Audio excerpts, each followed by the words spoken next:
Hello, I'm James Wilson. And I'm Matthew Rowney. And before we get to the really sad stuff, let's first wish Doctor Who a happy 52nd birthday. Yes, you don't look a day over 40. Yes, it's been 52 years since Doctor Who very first started in that junkyard on Totter's Lane with William Hartnell's first Doctor. Yes. And it's also been 2 years since the day of the Doctor.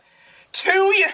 Where the hell is the time going? I really don't know. Anyway, so today we are going to review a very sad episode indeed. I feel 52. Oh my god. Oh. Anyways. James, you didn't tell me you were getting a tattoo on the back of your neck. I don't have a tattoo.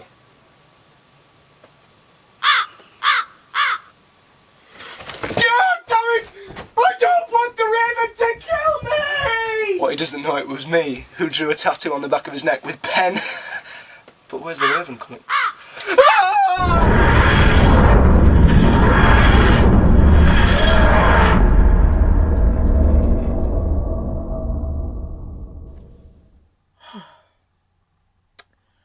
Ladies and gentlemen, on Saturday night, we got to see a companion's departure.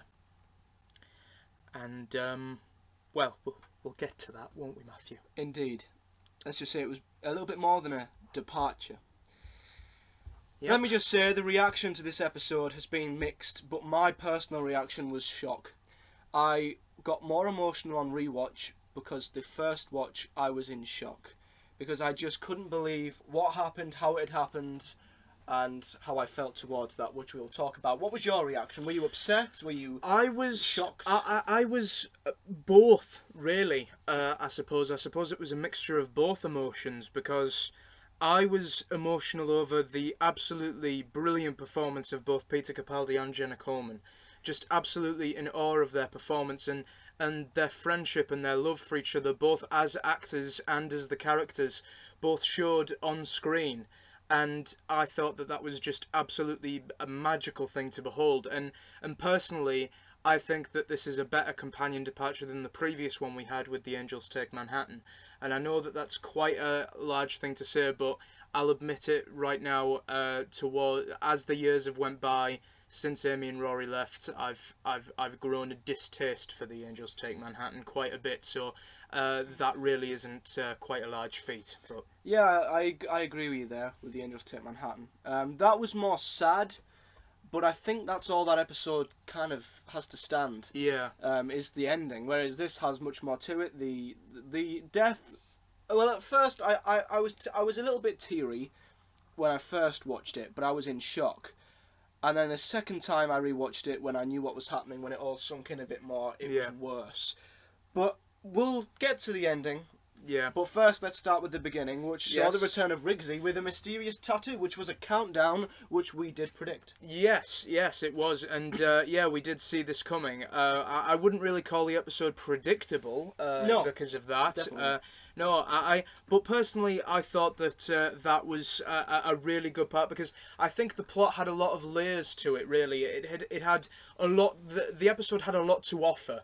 It had a lot that it had to do, and I think it pulled it off brilliantly. The tattoo, the mystery of if Rigsy killed someone, and you know what was actually going on. There was obviously a mystery to be solved in the Trap Street, which I thought was an absolutely brilliant setting. Yeah, I think the involvement of Rigsy really benefited the episode. Yes. If they'd have had a brand new character in there who was, you know, in trouble with this tattoo, who was accused of killing somebody, I wouldn't have found it as convincing, and I wouldn't have been as invested in the episode, because of course it led to Clara sacrificing herself for him. So I think Rigsy was the perfect character to be in this, because he was in it obviously last year, so he's a recent character we're all very familiar with, and I just like Rigsy a lot personally. Yeah. And I'm so happy that he's got a child. Yeah. That was so nice, and that just made me root for his character even more. He's now exactly. a father. Exactly. Yeah. He was given something about his character that made us just love him even more, and I thought that was just absolutely wonderful. And it reminded me quite a bit of Craig Owens. You know that I did say quite a lot that with some characters in Doctor Who, the Doctor does affect lives in a bad way and a really extreme way, but with Craig Owens and Rigsy, the Doctor can also affect people in a positive way, in a very very earthbound way, Yeah. because Craig Owens ended up getting the confidence because of the Doctor to finally confess his feelings and that. So yeah, it's good that it's still a large factor that the Doctor can affect people in positive ways. Yeah, and I like the idea of the tattoo as well, because the fact that it was counting down gave the episode more of an edge. You knew it was counting down to something, and it made every scene more edgy, because they didn't keep showing you what the tattoo looked like, so you didn't know how much time he actually had left. Yeah. Half the time, which was really good. And them three as a trio, they worked so well. Yeah, exactly. They were brilliant. Yeah, together. I thought they were really, really good, and how they found the trap street was actually quite clever, and it's something that Stephen Moffat was quite good at, but making things that we'd usually just take for granted and walk past, but now whenever we just glance past a little gap in a street or something, we're just going to be like, is that a trap street? So there are these little things, where we're just thinking, my God, you're going to keep thinking about that for the rest of your life now. You're just going to be like, oh my God, is that a trap street? So I'm never going to be able to go to London now without thinking that. So yeah, it's something that Stephen Moffat used to be exceptional at, and it's something that Sarah Dollard did brilliantly, which we'll get onto that. This is her debut story as well, and what a good one. Yeah, I love the trap street, because the fact that it's hidden in London made it feel much more claustrophobic. Yeah. And when we got in there, it was so small, so compact, and it was dead isolated as well. Yeah. So as soon as the characters were in there, I felt like there was no way out. If it was much more of an open setting, much lighter, much brighter, then the danger wouldn't have felt as large. Yeah. And I would have felt as if there was always a way out. But the trap street just had this old rundown look about it that was, like I say, very closed off, very claustrophobic, and it just made me feel like the characters were in a bit more danger. I felt claustrophobic while watching it, and the fact that it's hidden amongst London made it even better for me. So I thought the trap street was a great idea. Yeah, definitely. It was maze-like, and I thought that was pretty darn good. What did you think about the mystery in that Rigsy could have possibly killed someone? Obviously, none of us believed for a second. Yes, when we met him, he was on community service, but that was for like graffiti, But with this, what did you think? What was running through your head when it was like Rigsy could have possibly killed someone? It had me hooked. Yeah. I wasn't 100% sure. I wasn't like, oh, he definitely didn't do it, or I wasn't sure that he did or didn't. So that kept me hooked as well, because he was retconned, which was a reference to Torchwood. Yeah. When they said he'd been retconned, I honestly thought it was Jack who did it. I was like, is Jack going to return? Yeah. Sadly not. But the mystery behind Rigsy was actually good, and it kept me enthralled in the story, because I honestly, despite Rigsy being a very likeable character, with the setting and the people who were there, I honestly didn't know. Yeah. I did have a suspicion he'd been set up, and the way that they did that with the twist was very good. I felt like it gave Rigsy more to do with the plot. He wasn't just there for the exactly. sake of being He there. wasn't just a familiar face that they just brought back for the sake of it. This was genuinely a character that we cared about. And, I think this was a very, very good idea, because probably when Sarah Dollard pitched this to Stephen Moffat, she probably thought of introducing whole new characters, but with the same things happening. It was a completely new character that was getting accused of murder and was about to get killed, but now with this we actually have a character that is about to die that we care about. Yeah. So I thought that added a lot more to it. So it was a great idea for Stephen Moffat to say to Sarah Dollard, actually, could you change the characters, make this Rigsy, and make this Ashilda? Moving on to Ashilda, Yeah. I think that she has improved a millennia-fold, from what we've seen previously with her. She has went from unimportant side character in The Girl Who Died to vast improvement in The Woman Who Lived, and now in this episode, Face the Raven, she has become a semi-baddie, a semi-villain to this episode, and I thought that she did that so brilliantly, and I've got to hand it to Maisie Williams, even in The Girl Who Died, despite what we feel about this. I feel like Maisie Williams has really came into her own in that character, going from a very vulnerable and very imaginative young girl to a very dark and very, very close to possibly, murdering people, Yeah, I she was good in this. She was very good. She was an improvement. And a lot of people, I was worried that maybe she'd seem forced in this, and maybe that, her being in it, you'd be able to tell that place wasn't meant for Ashilda. But what I really love about this is that Ashilda, it was her motives and her trick that led to Clara's death. Yeah. And what I love about Maisie Williams and Ashilda's involvement is she wouldn't be there if it wasn't for the Doctor and what he did in The Girl Who Died. And because of what he did to her in that episode by making her immortal, that made her get to this position, which then led to Clara's demise. So if you think about it, and this is very clever, I've looked very deep into this, technically, the Doctor's actions in The Girl Who Died, which seemed to be a very forgettable episode, has actually indirectly impacted what happens to Clara, inevitably in her demise. So it's not only made The Girl Who Died more relevant to this, it's gave the episode more relevance in the entire series. Yeah. And it's also gave Ashilda much more relevance. I thought that was really clever, and it harkens back to what Davros said in the very first episode. The Doctor's compassion is his biggest weakness, and his compassion for Ashilda has inevitably actually led to Clara's demise, which I think is really clever. I agree. Very clever. Yeah, very much indeed. I think that the Doctor's actions have consequences, and it shows that the Doctor travelling throughout the universe that changing one life can really affect it. And the Doctor, I can tell on the look in his face, he immediately regrets saving that girl's life. Yeah, exactly. I think that would have really perfected that scene if he just said it. Yeah. If he just said, I regret saving you.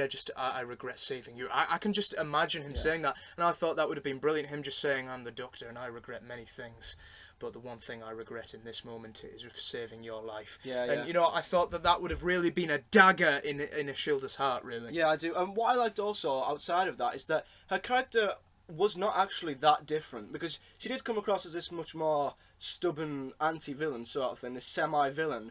But at the same time, when certain events did happen later in the episode, her sympathy came out at the same time. Yeah. There was still that sympathetic side to her, which we have saw in earlier episodes. So even though she has grown to this very old and stubborn immortal, that sympathetic side still came through, which I liked as well. So her character wasn't completely absent from how it was before. No. One small issue I've got with the Trap Street, and it's very, very small, is that it's full of loads of the Doctor's villains disguised as humans, and they're all abiding by rules.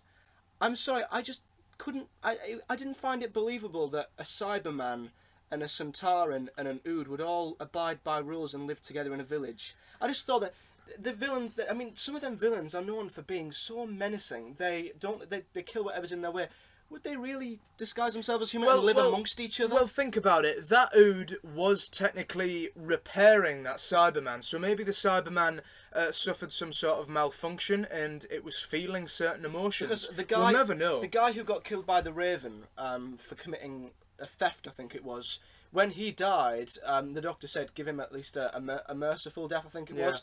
And I think Ashila said, would a Cyberman ever get a merciful death? So the guy who ran away was a Cyberman. No. I don't think that's what she was insinuating. But even then, I found the fact that they were villains disguised as humans living amongst each other, I found that a little bit hard to believe. Well, think about it. It was a refugee camp. You're forgetting about that. It was a refugee camp. It was said as soon as they entered the Trap Street. Yeah, I guess so. It was a refugee camp. These were probably... That Cyberman was probably one that probably... that was probably one of the Cybermen in Death in Heaven, and then fell to Earth and fell into the Trap Street and was damaged, and Ashilda took them in. And you got to think about it. That woman, that two-faced woman that was in that stasis pod, she was actually, one of those people that, I think she was one of those people that kind of kept the peace. In every living creature, there has got to be the darkest fears, the darkest secrets that someone has, and this woman can look into those. So I think that woman would have been that sort of like peacekeeper. Maybe, yeah. And when she had supposedly died, I think that was probably, I think that's what it was. Well, I'll admit there was a line that the guy said, and I can't remember his name, but he was the guy with the really Cockney accent who we met very early in the episode. And when the Doctor was talking to him, he said that if I do this, we could all turn on each other and war could break out. Yeah. And that made it more believable. Yeah. Because I can see where he's coming from. That if all these creatures do turn on each other, the war that they'd have in that street, which could then go out into London itself, would have been horrible and extremely traumatic for everyone. So, it's a very, very, very small nitpick. Yeah. I'm not taking it seriously. It's just something that I thought about. No, but I think all beings, even the most evil ones, will occasionally show remorse and mercy. I'm just glad we never saw a Dalek. Yeah, but that's true. Talking of the guy who got killed, what did you think of the Raven in this? I thought it was really good how we got to see it first, and I guess in certain ways I could find it predictable. In some ways, thinking, okay, now I know what's going to happen with Clara, you know. But I thought that the way that guy died was, in a way, it was painful. Like, hearing that guy scream and watching his wife hear it, and, I think it was actually quite painful to watch. Not as much as it was seeing it happen to Clara, but just seeing it happen to that guy was... it was actually quite painful for me to watch. Yeah, it was, yeah. And that's what we'll get onto with Clara's actual death, with the impact it had. But yeah, I agree with you on the Raven. It could have been predictable, but at the same time, I kind of found that it was a little bit clever by the writers, because I didn't believe for 1 second that Clara would... I thought, okay, she's going to get killed by the Raven, but I thought, surely not. I was second-guessing the writers because we're so used to there being a massive twist that they kind of second-guessed me, because I thought, it can't be this predictable. No, that won't happen. And then when it did happen, it actually shocked me. Yeah. So it went from being predictable to incredibly unpredictable, I think. It had that edge to it. But what I did like about the Raven is that it was a physical creature. Yeah. It was an actual raven, an actual bird on set, no CG. Yeah. It was an actual raven, and it wasn't like a creature, it was just such a basic, simple bird, and I think that actually made it more menacing. Yeah, definitely, and I love that word quantum shade. Yes. For some reason, I love that word, and I think that the Raven is quite a depiction of the Grim Reaper, a depiction of death. And of course, on the Trap Street, the Raven is the street's way of execution, and I think that having those numbers on your neck, it gives a sort of, I don't know, a sort of panic to the episode, and it's like, oh my god, what's going to happen? So yeah, you're right, this episode definitely had that sort of edge. It reminded me of The Mummy. Yes. Because, and it made it, along with the setting, which was already claustrophobic enough, the villain made it even more claustrophobic, because you could not run away from it. Yeah. Like with The Mummy, there was literally no way out, which made the tension even bigger. I entirely agree. The setting and the characters and the villain work together perfectly. Now let's talk about Clara putting her hand too close to the fire, so to speak. And the way I mean that is, obviously, for this series so far, we've had, as much as you've had a problem with the Doctor in this series, you can't really fault Clara in this series, because she has had these moments where we saw it in last series, she's become addicted to time travel, and we saw it in this episode. She almost dies, she almost falls out of the TARDIS, and she's laughing. Yeah. The Doctor lets her get reckless, and the Doctor is in some way to blame. I think you said this in a video. You said that in Last Christmas, the Doctor tells Clara to just come away with him again, and the Doctor has got to feel some sort of guilt for that. And this is something that's definitely been shown in this series thus far. We've seen Clara, get to this point, and we've seen Clara become addicted to time travel, addicted to the chase and to the adrenaline rush that time travelling shows you, and she desperately wanted to be like the Doctor.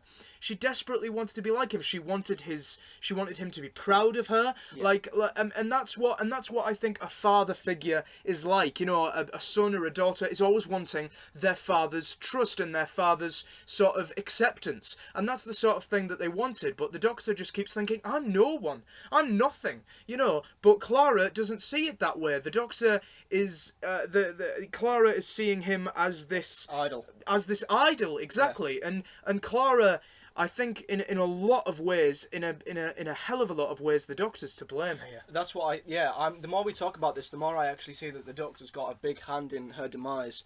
And we've said, ever since, I remember our Mummy on the Orient Express review, we were a little bit miffed the fact that she changed her mind. But this justifies this. Exactly, and we said in that very review that the only way we'd accept that very sudden change of heart at the end of Mummy on the Orient Express, the only way that we would accept that is if it came full circle, her addiction would finally get the better of her, and it would eventually cause her demise, which it has. So I'm very pleased about that. And we got a comment on, I think it was one of our reactions on Facebook. Someone said, I didn't like Clara's demise because it was too... I didn't like her going out on a stupid mistake. But I loved that.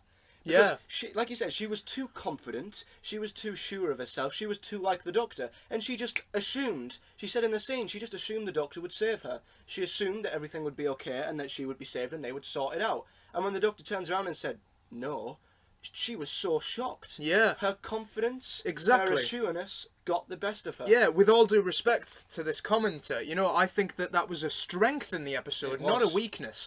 You know, the fact that Clara thought herself so confidently, you know, she got too cocky, you know, and even when she thought of the idea of taking the quantum shade off. The quantum lock off. Sorry, no, that's what the Weeping Angels have. The quantum lock. Yeah, sorry. Yeah. So when even Clara was saying, I always wanted a tattoo, you know, just a really subtle one. You know, she was being cocky throughout this entire episode, and what I love about this, and I know we're getting a bit too close to the ending here, but what I will say is that I love how Clara just faced it. She faced this mistake, and she just thought, right, okay, I got too cocky.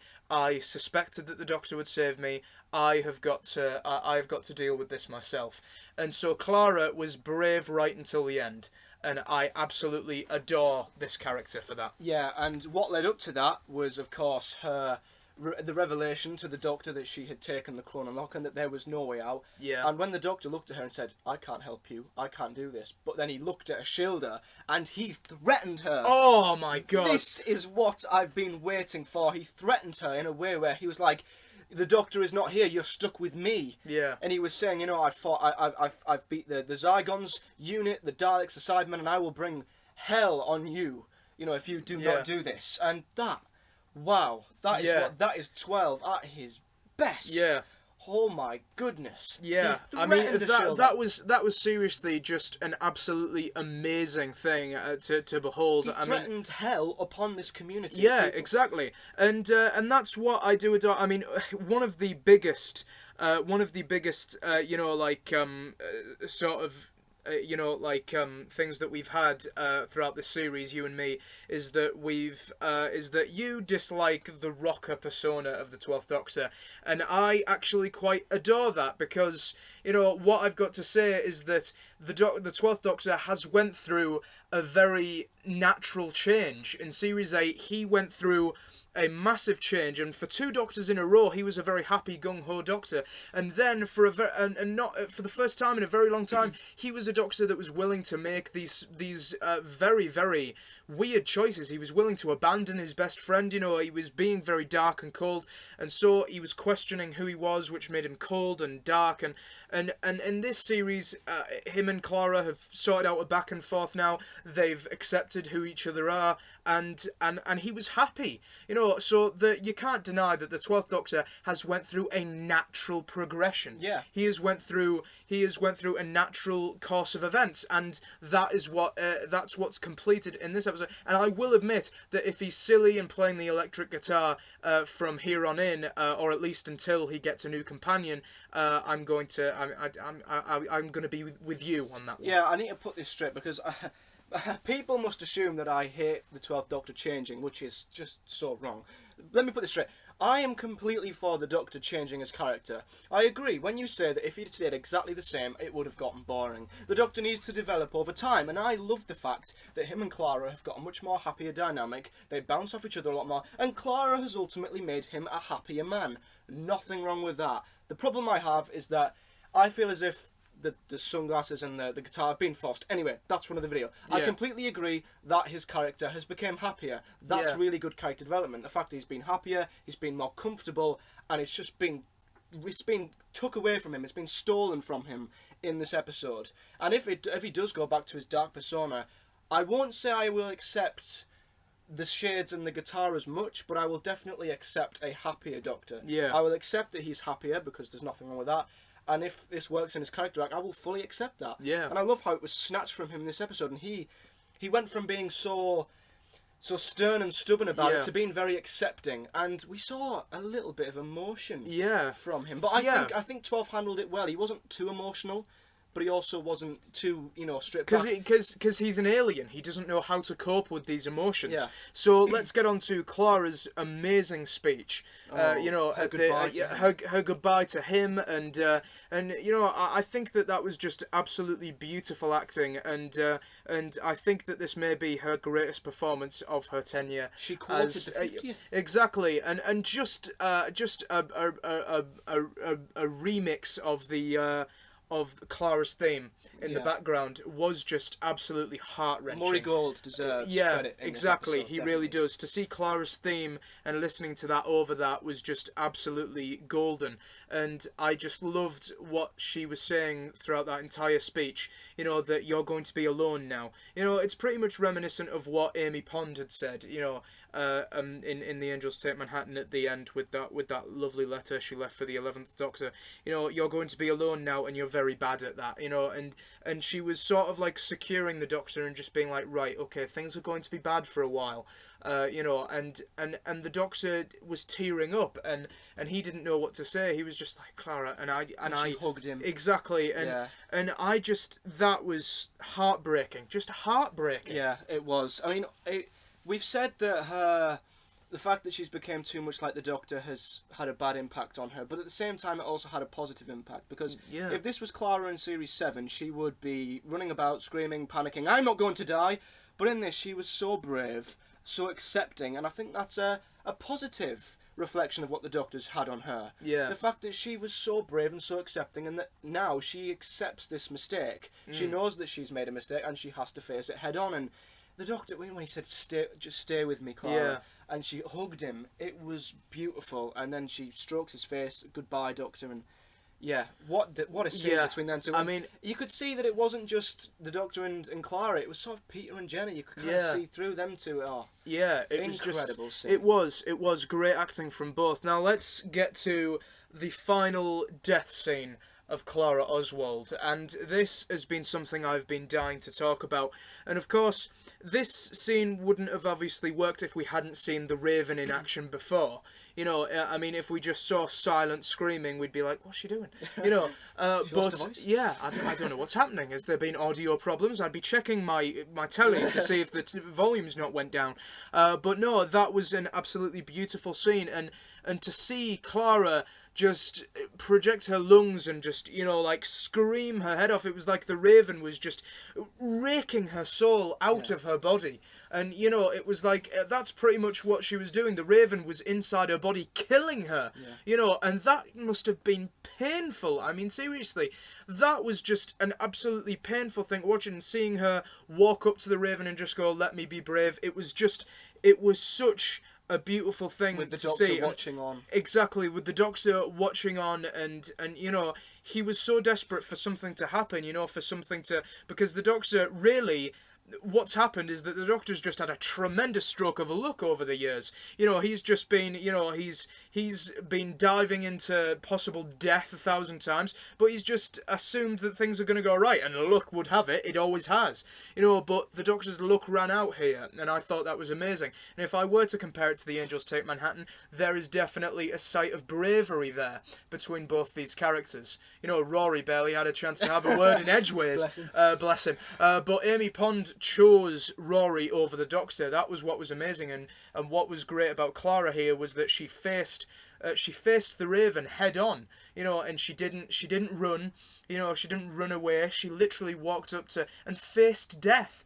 That's something I bloody couldn't do. That's something the Doctors tried to face and bloody couldn't. Exactly. So in this particular moment, Clara has been stronger than the Doctor. Incredibly, and when we knew she was going to die, obviously, but I never expected the physical impact it had. I knew she was going to die, and maybe I don't know if I expected her to be transported somewhere or zapped into dust. Yeah. Or maybe she would be disintegrated like that. It'd be over in a second. Yeah. Easy peasy, easy does it.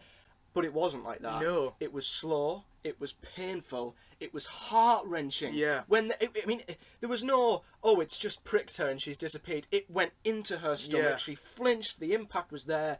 And she screamed. And what got me the most, the whole goodbye scene had me tearing up. But what made me truly upset was seeing her lifeless body. Just, oh my God. There's no, like I said, there's no zapping into the past. Her lifeless body just collapsed into the floor.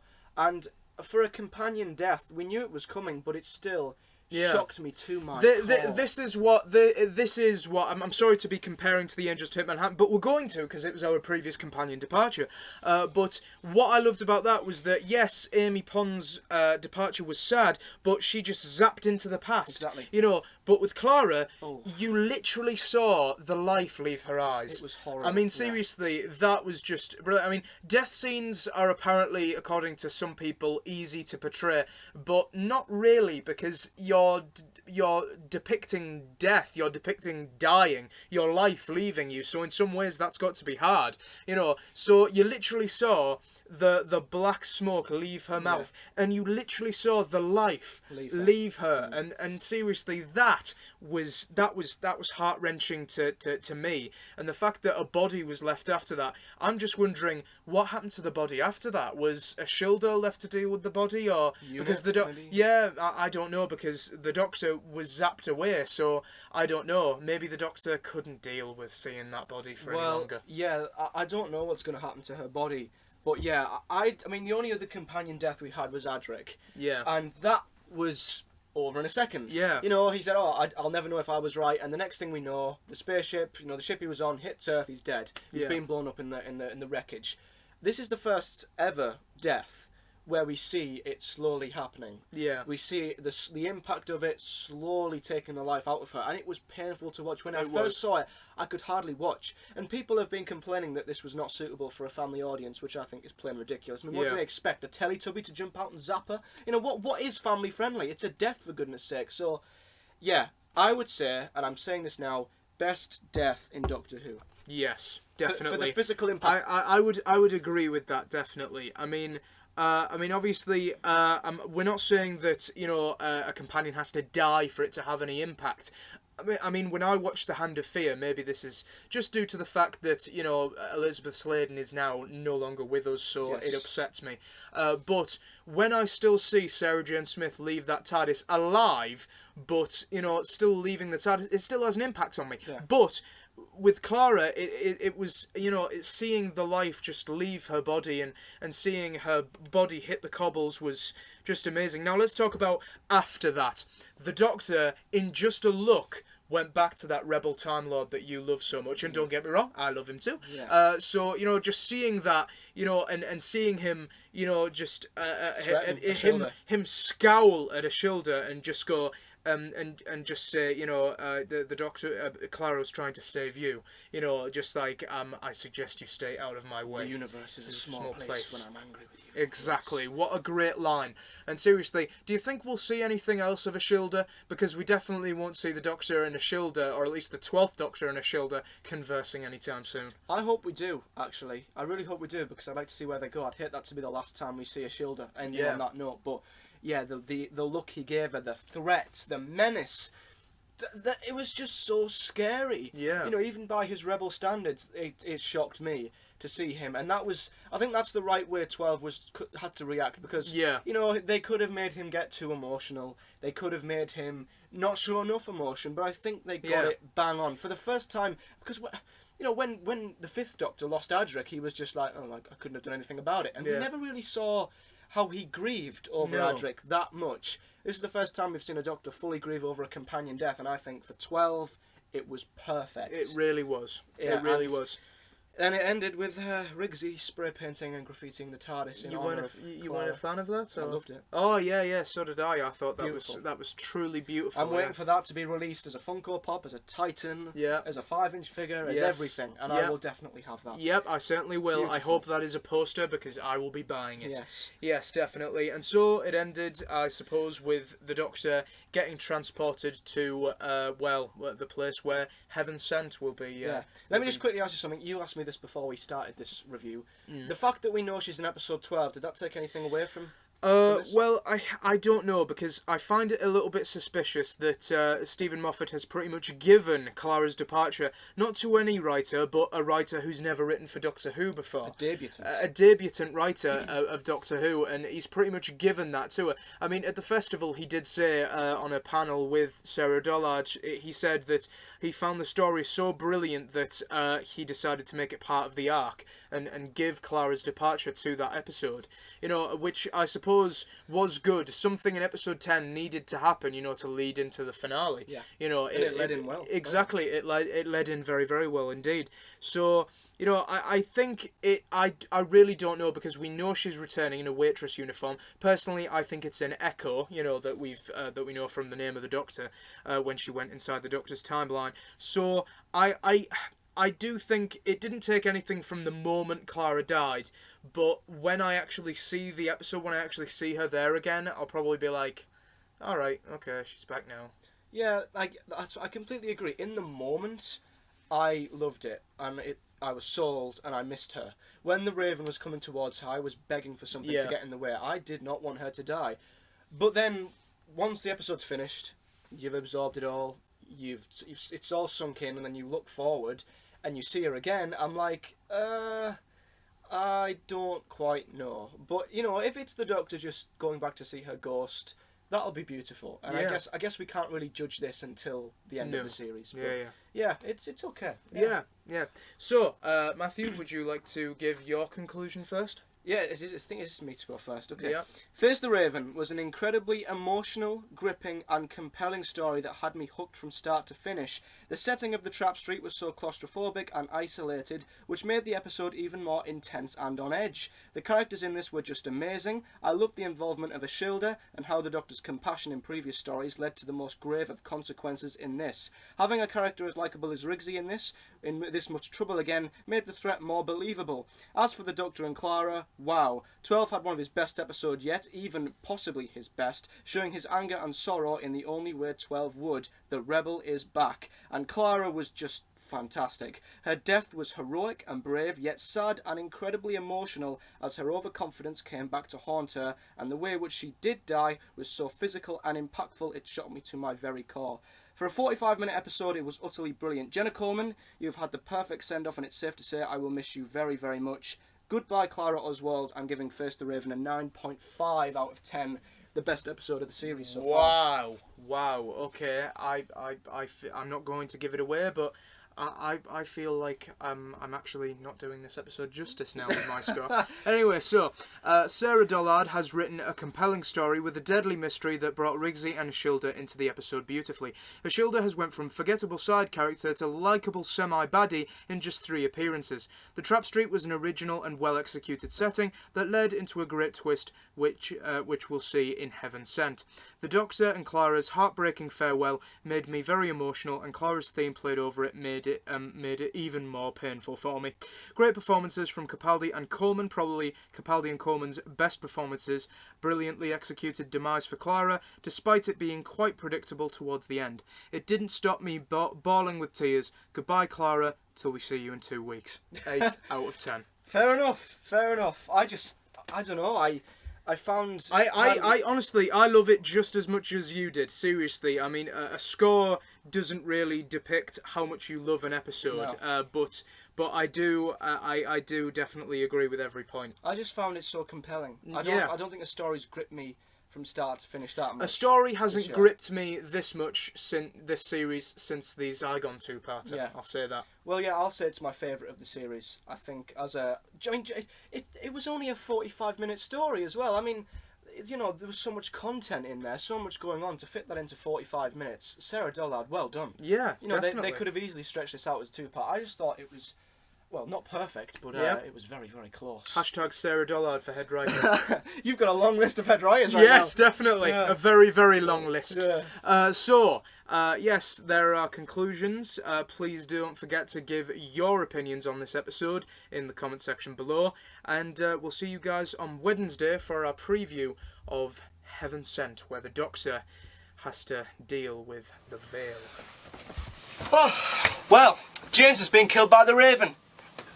Please like this video if you've enjoyed it and subscribe to our channel if you haven't already, and comment below your thoughts on this episode. And if you're missing Jenna Coleman already, and if you're missing James already, probably not missing James, more Jenna Coleman, visit our website, which is at the bottom of your screen. There you'll find links to Facebook, Twitter and Instagram. And now I must go off into a distant universe to face the veil. You better stay out of my way. YouTube is a very small place when I'm angry. See you on Wednesday.